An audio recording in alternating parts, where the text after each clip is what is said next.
So watching the women's 100-meter heats today, and I caught up on the catch-up. Basically, I didn't watch them live, but looking at some very fast times done by some of the athletes. Talu was the quickest with 10:78.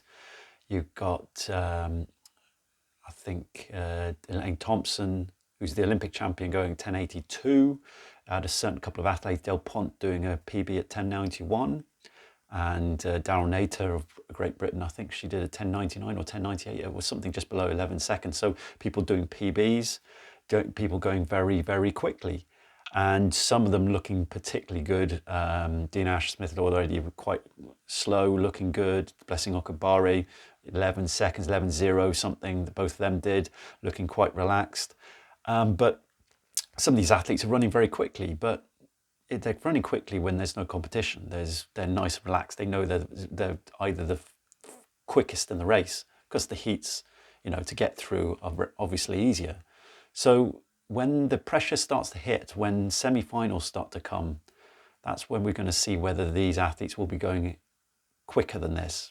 It's all very well knowing that you're the fastest in your race and you're basically heads on to actually qualify into the next round. When you know you're the fastest in the race, you can run loose. You can specifically, Elaine Thompson almost looked like she was jogging. But it's going to be good. It's going to be interesting to see who are going to run actually even quicker or even sustain the pace. Have a lot of athletes run their race already? Are they going to tighten up when competition hits, when they know that it's more they're kind of the race, they don't know if they're the fastest in the field this time, and when the tightness starts to hit. So this is going to be interesting tomorrow morning, and what's going to happen to those athletes. Are any of them going to run quicker? A lot of them don't.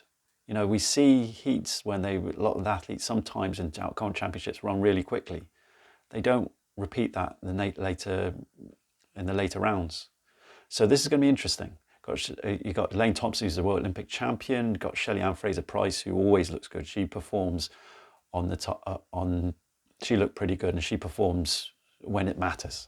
So this is all very interesting. Even when Sha'Carri Richardson is absent, it's going to be interesting to see who the athlete's going to hold it together and not get it phased and not going to tighten up and basically going to sustain the pace.